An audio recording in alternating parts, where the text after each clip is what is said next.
Essa é a TV Software Livre transmitindo o discurso do presidente Lula direto do FISLE 10. Essa é a primeira vez que um presidente de país participa de um evento da comunidade.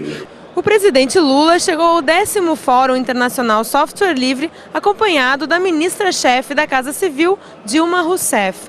Ele foi recebido pelo coordenador do FISLE, Marcelo Branco. A gente vai transmitir agora um pouco do discurso do Lula. Eu lembro da primeira reunião que nós fizemos na Granja do Torto, em que eu não entendia absolutamente nada da linguagem que esse pessoal discutia, sabe? E houve uma tensão imensa entre aqueles que defendiam a adoção do Brasil do software livre e aqueles que achavam que nós deveríamos fazer a mesmice de sempre, né? Ficar do mesmo jeito, sabe, comprando e pagando a inteligência dos outros.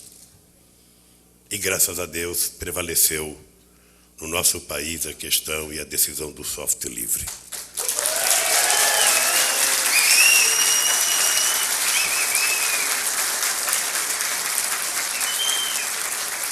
Porque nós tínhamos que escolher, ou nós íamos para a cozinha preparar o prato que nós queríamos comer, com os temperos que nós queríamos colocar e dar um gosto brasileiro na comida, ou nós iríamos comer aquilo que a Microsoft queria vender para a gente.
Bom, pessoal, meu nome é Lucas Filho, eu sou consultor de informática. Estou aqui a convite do Diário Nordeste para mostrar um pouquinho sobre o Linux. O Linux é um sistema operacional, assim como o Windows, como vários outros que existem no mercado. Só que todo usuário, quando você pergunta, você já conhece Linux? A primeira frase é difícil. E junto agora, nós vamos demonstrar que o Linux não é tão difícil assim como as pessoas falam. O Linux é um sistema operacional que está dentro da categoria de softwares livres, ou seja, você pode usar tanto na sua casa como na sua empresa, sem ter necessidade de pagar licenças. Muitas empresas ao redor do mundo estão utilizando o Linux, seja para concursos públicos, seja também para tirar um pouco dos investimentos que eles fazem em informática. O Linux, por ser um software livre, ele pode ser usado tanto na sua casa como no seu trabalho, sem ter necessidade de pagamento de licenças.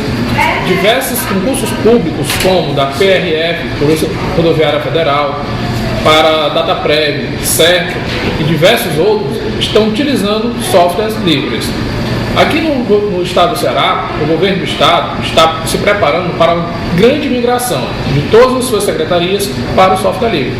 A Prefeitura de Fortaleza também utiliza em diversos órgãos, diversas secretarias, inclusive dentro das escolas, que só tem laboratórios de informática devido a grande parte da economia que estão fazendo devido ao uso de softwares livres.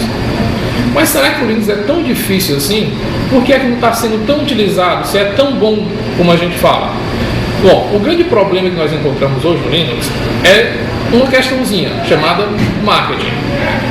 Veja você como é que a gente pode combater, aliás, falar de software livre, mostrar às pessoas sobre software livre, se nós não temos dinheiro como as grandes empresas investem em propaganda.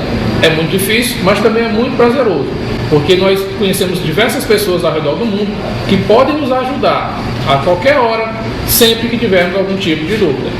Essa à comunidade, às pessoas, é fundamental para o sucesso do software livre.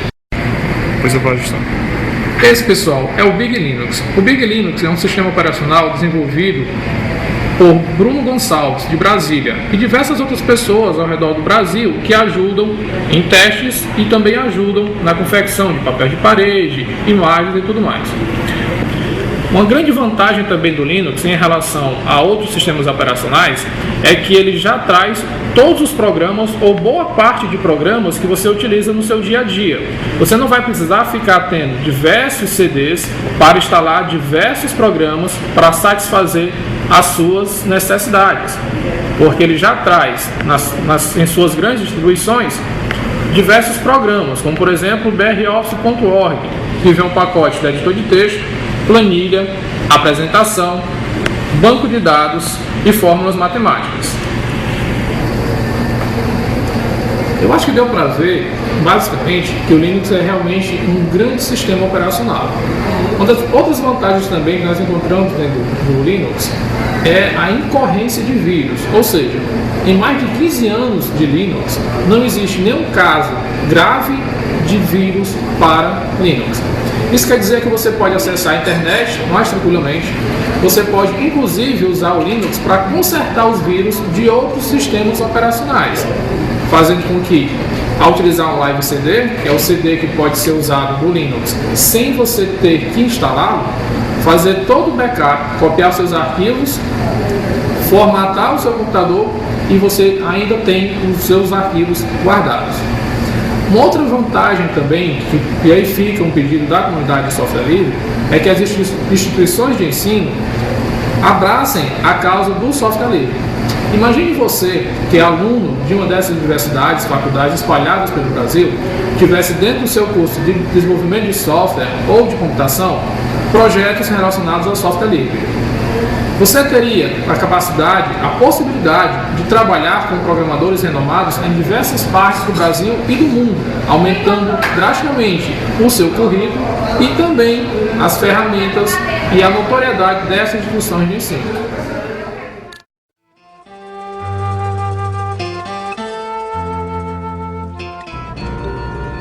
Na cidade digital de Tauá, a preocupação dos gestores é usar o computador e a internet para melhorar a vida cotidiana dos moradores. No município, há muitos projetos de tecnologia.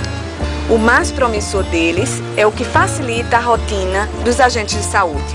Tem que olhar na carteirinha qual é o dia que é para ela ir. Então ela já sabe que não pode ficar sem um medicamento, né, dona Laura? São os jovens de Itauá mesmo, os autores das soluções tecnológicas. Sou da família, né? Aqui ó, o campo de cadastrar o IBGE, o código do IBGE, o número do cadastrador, que é o seu número como agente de saúde, o número da ficha domiciliar, que faz que você cadastre a família. Bom, Aquiles, vocês estão desenvolvendo esse programa a partir de orientações das próprias agentes de saúde? A gente, porque tudo é feito na folhinha, né? A gente pegou a folhinha e está digitalizando ela todinha. Tudo que ela faz naquela folha a gente já está fazendo no computador. A gente está acompanhando a modernidade, né? Que a gente sabe que hoje é tudo bem mais moderno, aquela questão de lápis, borracha, papel. Então tudo que eu puder modernizar hoje vai melhorar, principalmente em qualidade também, né? A senhora sabe que dia de quinta-feira é dia do hipertenso, né? Ela tem que olhar a pressão, pegar a carteirinha, pegar o remédio. Eu tenho 175 famílias, eu tenho 175 fichas. Cada suas eu tenho 500 então. Porque é de acordo com o número de pessoas. Se naquela casa tem 10 pessoas, eu tenho que fazer 10 fichas. Então, tudo que eu puder guardar nesse computador, para mim vai ser muito bom. Os alunos da rede pública de Itauá, no sertão dos Inhamuns, começaram a contar com o auxílio da internet durante as aulas. Um projeto piloto da Prefeitura, em parceria com os governos estadual e federal, está possibilitando a instalação de ilhas digitais dentro das escolas. A iniciativa tem melhorado a participação e o rendimento dos estudantes no colégio, como mostra o repórter Júlio César Ribeiro. Todos os dias, Valéria prepara o filho de 9 anos para levá-lo até a escola Raimundo Gonçalves Maia, na localidade de Vila Castelo. Ela conta que Augusto sempre desejou poder estudar com o auxílio do computador. Como é que está o seu filho, o desempenho na escola? Melhorou bastante, por causa que chegando na escola, aí pronto, aí melhorou mais, por causa que não existia os computadores, né? Ele nem conhecia. Aí, quando começou, aí ele não sabia de nada, né? Mas aí agora ele está avançando, O que você aprendeu aqui? A desenhar, a fazer texto, até a minha própria senha e fazer pesquisa na internet. É bom? É, muito bom. Ao todo foram instalados 15 computadores conectados à internet. Para o professor, a ferramenta vai reforçar o aprendizado e ajudar a desenvolver o conhecimento das crianças durante o ano letivo. Eles estudam na sala, chega aqui, eles entram no site do Educandos, aí tem a mesma a aula que está passando na sala, né? Aí eu dou continuidade aqui no laboratório, junto com eles, senha deles, login e tudo, eles acessando. Complementa mais. Muito mais. 58 laboratórios de informática como este estão sendo implantados nas escolas da zona rural de Itauá. A proposta é levar novas oportunidades para os estudantes que vivem no campo. Com o auxílio da tecnologia, mesmo em lugares distantes do meio à caatinga, agora os filhos de agricultores passam a ter acesso ao mundo através do computador, o que também possibilita trocar experiências com outros alunos. Segundo a diretora da escola, depois da implantação do laboratório de informática, a participação dos alunos chega a 100%. São os alunos bons, altamente interessados, eles vêm para o centro de informática após a sala de aula, é aula mesmo, os professores de informática totalmente capacitados na área e acompanham muito bem o trabalho aqui. Estamos implantando 58 laboratórios rurais e 18 laboratórios escolares em escolas urbanas. Nós iremos atender, portanto, estamos atendendo já, portanto, cerca de 93% dos nossos alunos da rede pública municipal.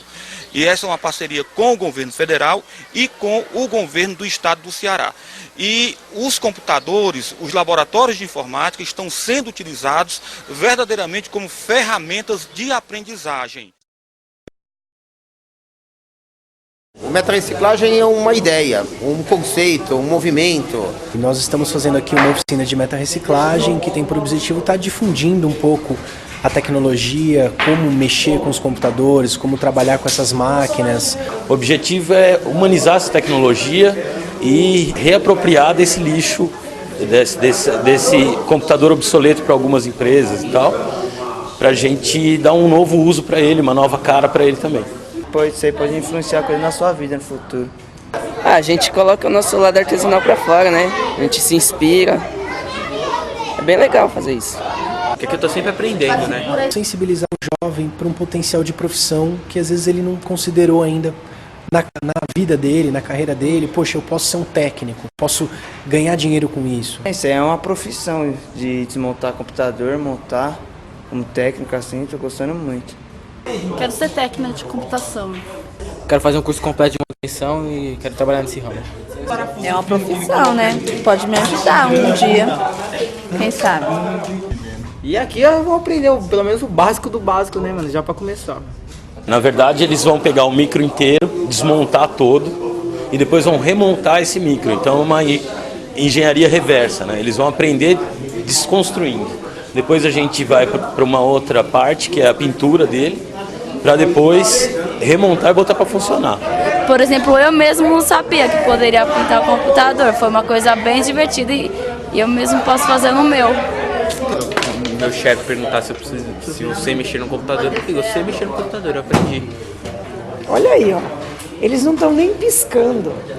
Estão trocando ideia entre eles, mas com um olho no professor. Ele funciona como um meio pedagógico para que os garotos aprendam a manipular esses equipamentos. Muita gente aqui que não sabe nada além de apertar o botão de ligar o computador.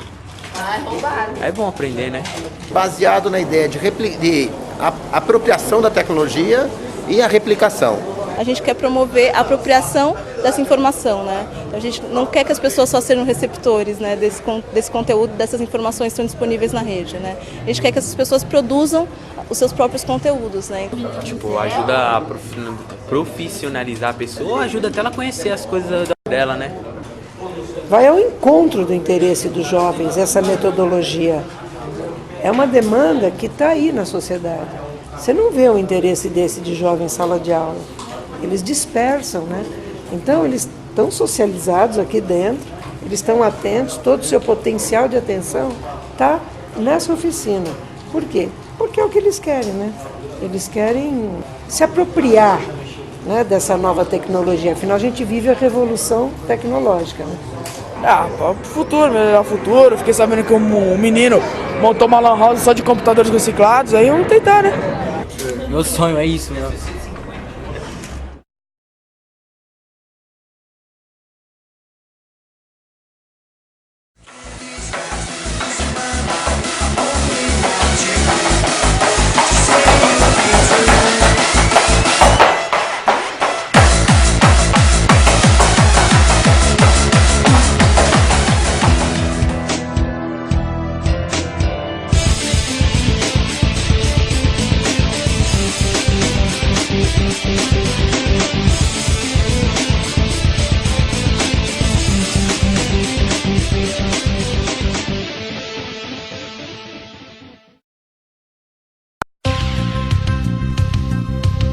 As indústrias de todo o mundo estão sofrendo com os males da pirataria.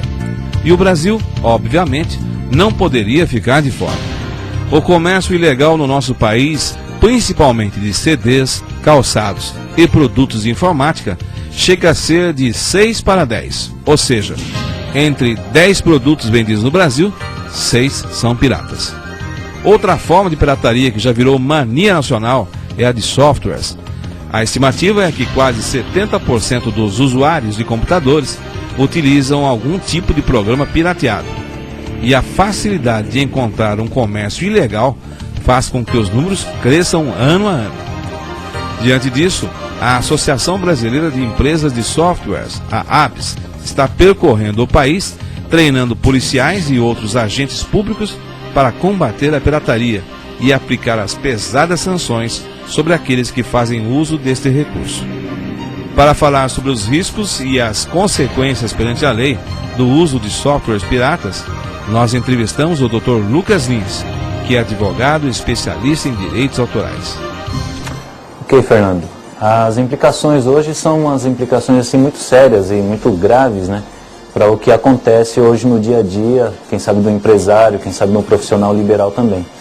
Mas em síntese, a violação ao direito de autor no software, o uso do software ilegal principalmente, ou a reprodução sem autorização devida do criador do software, ele encontra alguns problemas assim na nossa legislação muito sérios.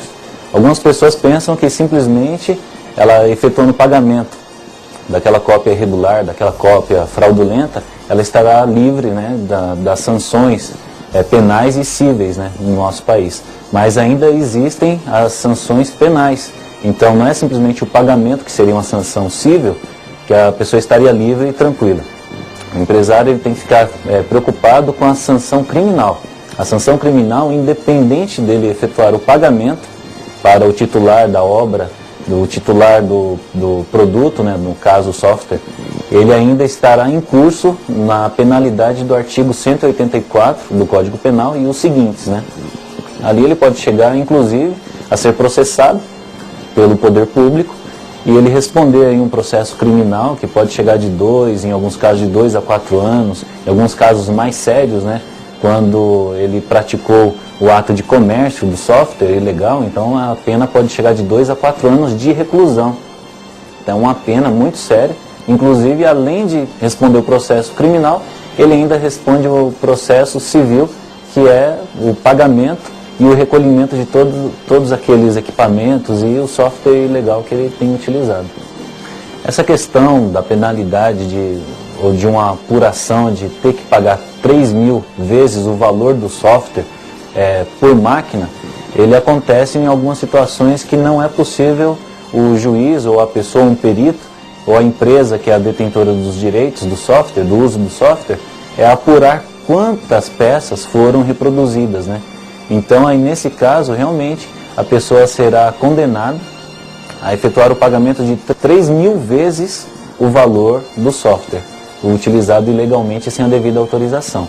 Agora, no caso de uma pessoa que tem ali na sua empresa, na sua casa, no seu escritório profissional liberal, médico, e ele tem 2 ou 3 máquinas que tem software ilegal, ele estará respondendo por 3 vezes, né, pelo número de máquinas que ele tem o software ilegal.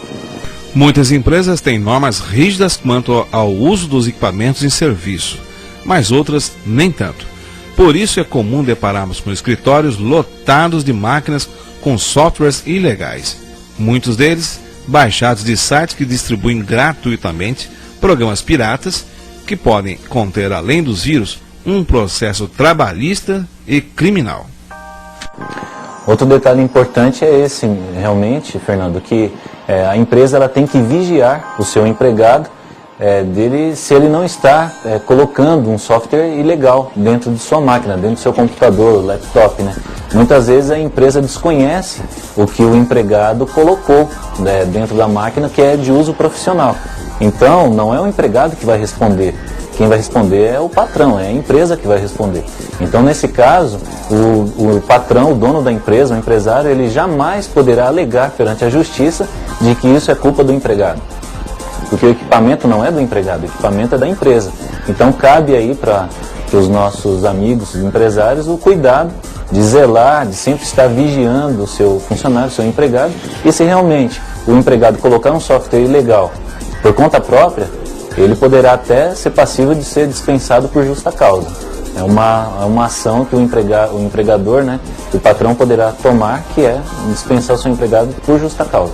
Mas quem vai responder de fato a ação e pagamento, indenização, será o empresário, que é o dono do equipamento. Então, de fato, o nosso conselho é que o empresário ele busque se legalizar, procure a empresa que detém o direito autoral e o direito de detenção, né, desse software, e ali ele faça o pagamento e para quantas máquinas ele precisa dentro da empresa. Geralmente algumas empresas aí eles costumam fazer um pacote fechado do uso do software, né, e que fica muito mais acessível e mais tranquilo para o empresário ou para o empresariado adquirir isso no mercado.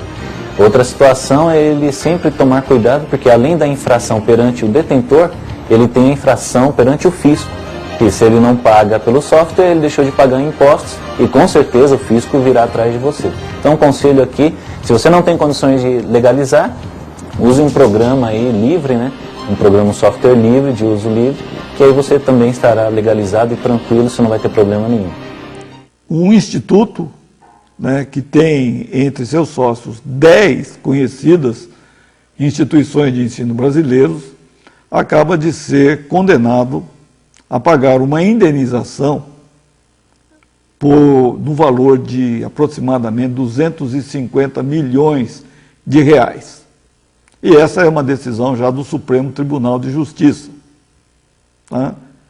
O Supremo decidiu que a execução promovida a partir de um laudo feito por um perito apontado pelo juiz de primeira instância, neste caso, se dará em cima do cálculo de 10 a 43 vezes o valor original do software, acrescido de multa de 10 vezes o número de usos fraudulentos.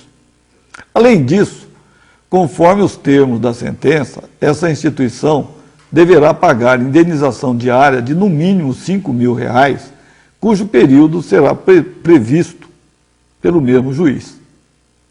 Existem grandes universidades envolvidas nesse meio, né, e muitas delas, inclusive, ligadas a fundos de investimento ou a private equities, né, de força internacional.